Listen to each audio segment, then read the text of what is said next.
অসুস্থ হলে বোঝা যায় কে আপন কে পর। হ্যালো এভরিওয়ান, আসসালামু আলাইকুম। তো হাজবেন্ড হচ্ছে রাজশাহীতে ছিল, সে বাসায় আসবে, আমি অসুস্থ বাসাতে একা। তো আমার জন্য কিছু যাই জিনিস নিয়ে আসছে। তো আপনারা হয়তো বলতে পারেন যে কি নিয়ে আসছে, এটা দেখাচ্ছে, শো অফ করতেছেন। না রে ভাই, এগুলো শো অফ না।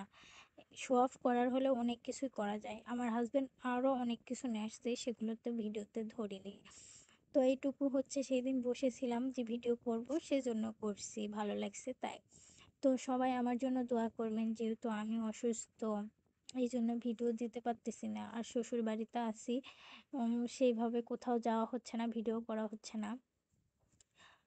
তাই আপনাদের সঙ্গে শেয়ার করলাম যে স্বামী যে কি একটা মেয়ের জন্য আল্লাহর রহমত, সেটা হয়তো অসুস্থ না হলে বোঝা যায় না। শুধু স্বামী না, আমার শ্বশুর শাশুড়ি বাবা মা সবাই আমাকে প্রচণ্ড পরিমাণ ভালোবাসে, সবাই চিন্তিত আমাকে নিয়ে। তো যাই হোক, এখানে আমাকে আইসক্রিমের বাটি কিনে দিয়ে গেছিলো, তো খাইতে খাইতে অল্প একটু আছে, ভাবলাম ভিডিও। তো আমার শাশুড়ি এখানে রান্না তুলে দিছে, তো আমি একটু ভিডিও করব দেখে রান্নার সামনে বসছি। আপনারা হয়তো ভাবেন না যে আমি রান্না করতেছি, না, এটা আমার শাশুড়ির রেসিপি। আসলে নওগাঁতে যারা থাকে ডিম আলু এইভাবে রান্না করে। আসলে আমাদের জয়পুরহাটের মানুষেরা করার মধ্যে এমনভাবে হচ্ছে আলু ভাজে রান্না করে না।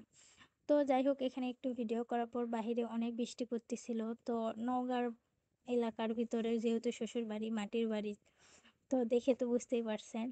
তো এখানে একটু বৃষ্টির মধ্যে ভিডিও করলাম। আর এখানে আমার হচ্ছে ভাসুরের ছেলে, মানে আয়াত, এখানে ওর সাথে একটু মজা করতেছিলাম আর ওর ভিডিও করতেছিলাম। এত কিউট, মাশাল্লাহ মাশাল্লাহ।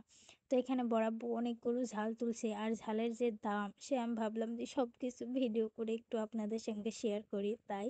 তো সবাই আমার জন্য দোয়া করবেন আর পেজে ফলো রাখবেন।